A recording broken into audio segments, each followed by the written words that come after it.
Pourquoi vous cherchez toujours le mal chez les musulmans sur les réseaux sociaux? Il y a quelque chose qui me dérange énormément sur les réseaux sociaux. C'est que les musulmans, au lieu d'avoir le bon soupçon, vont tout de suite chercher le mal.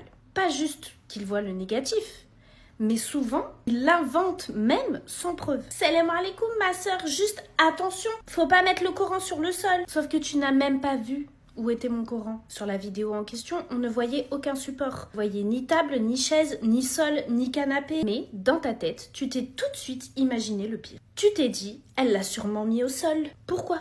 Pourquoi, même quand il n'y a aucune preuve, certains musulmans vont chercher le mauvais soupçon, alors que notre religion nous apprend justement à éviter les suspicions, avoir le bon soupçon, éviter de parler sans science, ne pas se précipiter pour corriger les gens. Tu fais comment pour prier avec tes ongles? C'est grave quand même. Ce n'est même pas une vraie question bienveillante souvent. Ma sœur, je me demande c'est quoi comme pause? Est-ce que cela te permet de prier du coup? Ça c'est une vraie question bienveillante qui cherche une vraie réponse. Mais souvent, c'est juste du jugement déguisé. Comme si la conclusion était déjà faite. Donc tu ne pries pas, tu te moques de la religion, tu mens. Alors qu'en 2026, les gars, les gel pads, ça existe. Mais non, encore une fois, on part sur du négatif. Pourquoi t'as pas mis de voile pour lire le Coran? C'est obligatoire. Et ça encore, beaucoup parlent avant même d'avoir appris correctement leur religion. Ils corrigent, ils reprennent, ils font la morale sur des choses qu'ils ne maîtrisent même pas. Et le pire, ils donnent de mauvaises informations aux autres. Ils induisent les autres en erreur. J'espère au moins que tu as fait tes ablutions avant de lire le Coran. Vous voyez ?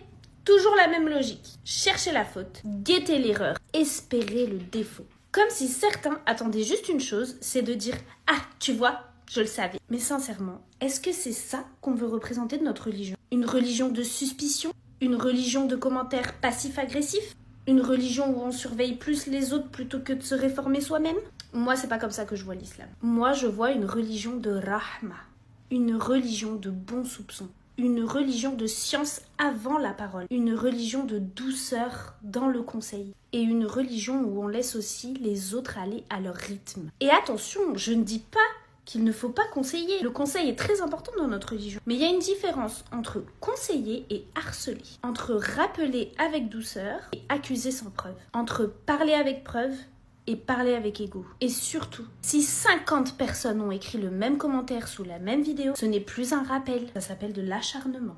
Alors avant d'écrire un commentaire religieux à quelqu'un, pose-toi 3 questions.